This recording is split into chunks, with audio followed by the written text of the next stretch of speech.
இனிய வலைதள பிரியர்களுக்கு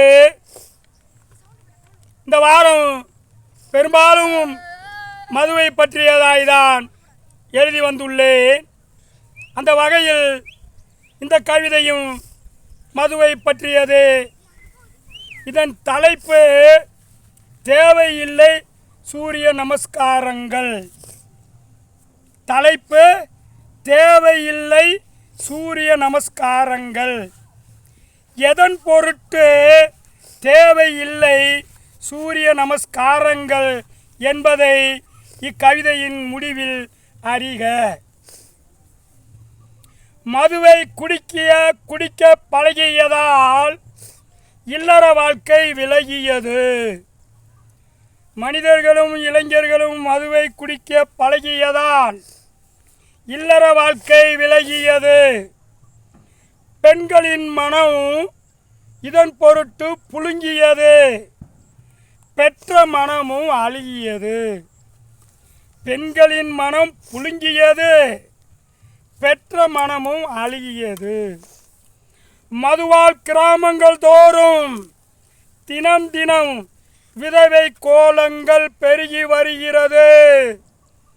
மதுவால் கிராமங்கள் தோறும் தினம் தினம் விதவை கோலங்கள் பெருகி வருகிறது. இதை யார் கவனத்தில் கொள்வது? மது தவறென்று யார் சொல்வது? இதை யார் கவனத்தில் கொள்வது? மது தவறென்று யார் சொல்வது? காரணம், மதுவுக்கு அடிமையான சமூகமாய் மாறி வருகிறது. இன்றொரு முறையும் சுட்டி காட்டுகிறேன்.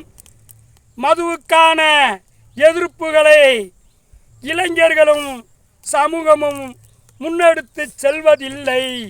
காரணம், ஏறக்குறைய வெகு காலமாய் சமூகமும் மனிதர்களும் மதுவிற்கு அடிமைப்பட்டு கிடக்கிறது.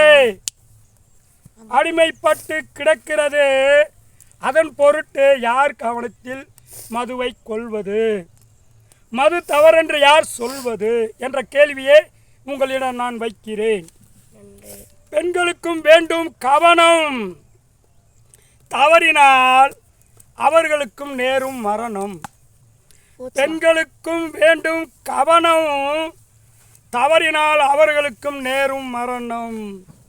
பெண்களே விழித்துக் கொள்ளுங்கள், இங்கே இல்லை நல்ல உள்ளங்கள்.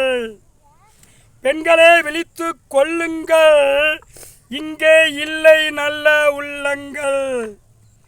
பொறுமையாய் மதுவிலக்கு கேளுங்கள், மறுத்தால் பொங்கி எழுந்து போராடுங்கள். பொறுமையாய் மதுவிலக்கு கேளுங்கள், மறுத்தால் பொங்கி எழுந்து போராடுங்கள். போராட்டமே உங்கள் உன்னத ஆயுதங்கள். இனி போராடாமல் கிடைக்காது நியாயங்கள்.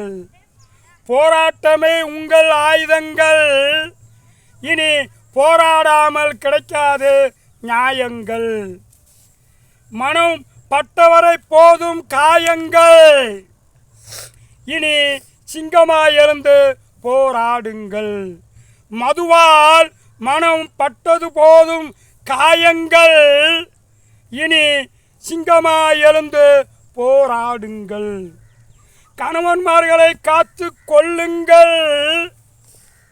கண்கட்ட பின்னே தேவையில்லை சூரிய நமஸ்காரங்கள்.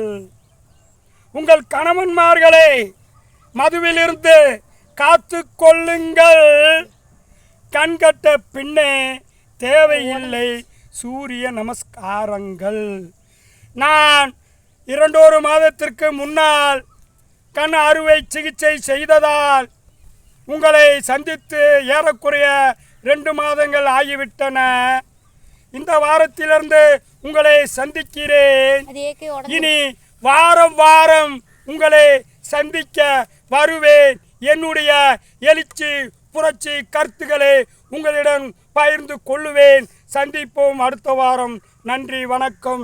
இப்படிக்கு உங்கள் மதுரை கவிஞர் சு. வைரன்.